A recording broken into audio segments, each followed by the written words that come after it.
bang bang, and I was convinced because my mate Billy Moe and Coconut and them, they had told me. I was just at such a, still on like an early age, and they told me that the flying cars were actually real, and being floating about the stage on strings, and I believe in all this, but that's what it was all about. It was all about belief, and being, carried away. And then as years went past, then first time I ever saw Star Wars was when it was first released.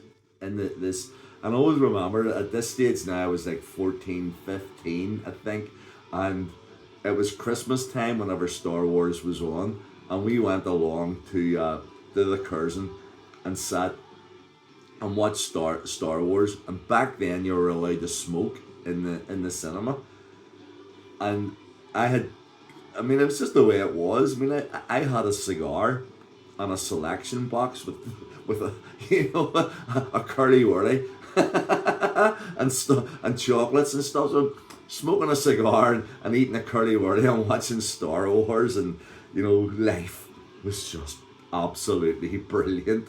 And I don't know. I mean, I always remember too. Because I was never as frightened as the time that I actually went to the Curzon to see Friday the 13th. Because these were the first of the jump scare movies before it all became crap. But Friday the 13th, and it's it was, no, it wasn't Friday the 13th. Halloween. Friday the 13th. I saw that there as well, but Halloween and the Michael Myers and every single thing that happened was a jump, and I still remember jumping out of my cinema seat, like absolutely scared shitless. And but then a couple of weeks later, we would all go back, me and Jared and Becky and Ted and stuff, and we'll watch this movie called the Kentucky Fried Movie, and it lasted an hour and a half, I think, and for 1 hour and a half, we laughed.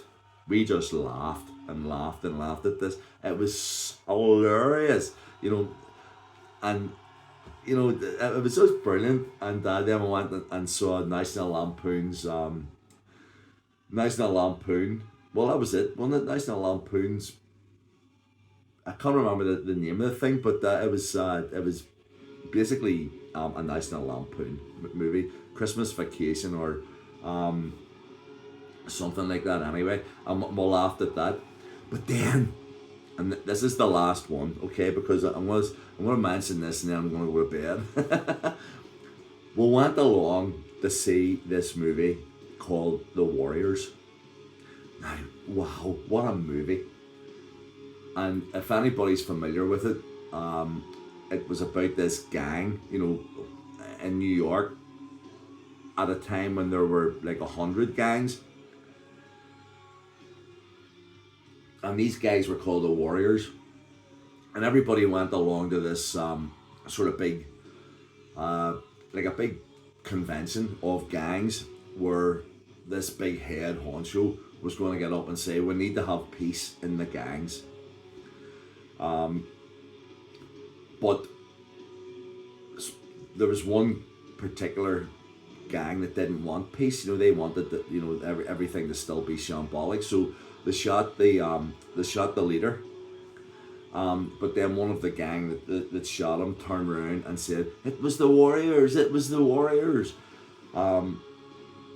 So all the gangs that were there hated the Warriors, and the Warriors had to get them from where the convention was back to Long Island or whatever, and they had to go through the territories of all the different other gangs, face them, fight them, and that's where the Warriors come out to play. The guy was like Gary Lee, from Rush, and they made it back, and at the end of the thing. I mean, I saw Jaws in the Curzon as well. Just wanted to put that there.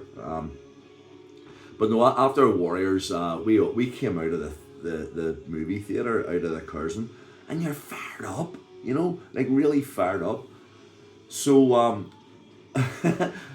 during these days there was this gang, that haunted the Ormo Road, down right just outside more or less where the Curzon was, and the leader of this gang was a guy called Kung Fu Kelly. Right, so we came out of the Kruger team, and we came out of the Curzon, and there was Kung Fu Kelly and his gang waiting for to cause trouble. So obviously, with us being fired up with the Warriors thing, and Joe Gray, he will honestly verify this. So we got into a fight with them, and like in the middle of the Ormo Road, cars going past in this battle, and and all of a sudden I was faced with this guy called Kung Fu Kelly. He was just facing me, sort of thing. I always remember had like this green jacket on, sort of thing, and I threw my green jacket off and went, let's get it on. And he came to me going, "Hut, hut, oh, oh, hut." And remember, this was way before Indiana Jones, okay? So this guy's standing going boom boom, with all this here sort of thing, and then he was like feared, he was renowned, and he was coming towards me with the fist, and I just went and kicked him in the balls, and he went down like a lump of shite. And whenever the rest of his gang saw that he was down, they grabbed him and started to run down the street facing the Curzon. And it was just a pity because poor Ted, he ran away with them thinking that it was us, running. So he ended up in amongst the enemy halfway down Sunnyside Street. But man, we walked back from the Curzon, from the Curzon along Rosetta Road down, towards the Kruger, back home again, and we were singing and dancing and, laughing our heads off, and triumphant, that we had beaten, Kung Fu Kelly's gang, But there's loads more Curzon theatre memories, but they are, I think, just some of my favourites.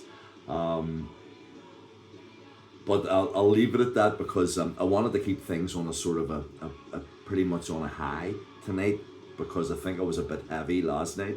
So I hope you've enjoyed reminiscing with me, and if you were there, if you remember the Curzon, or if you were at the UFO gig and you remember some idiot running around with UO and dirty boots on, send me a message and I'll give you a shout out. And tonight's shout out, which I normally do at the very start of these, but I'll do it at the end, is for a beautiful girl called Steph Hill. She is my friend on Facebook, but she also happens to be my next door neighbour, and I love her, even though it's because she has to actually probably hear my big booming voice coming through the walls at 2 a.m, 3 a.m or whatever. So Steph, if you do, and if it ever annoys you, just to jump over the fence, wrap the window and go, knock it in the head, will you? You know what time it is? or just come in for a drink. So everyone, enjoy the start of a new week, and I'll see you all again tomorrow night, okay? Been a pleasure, and I love you all. Speak to you tomorrow.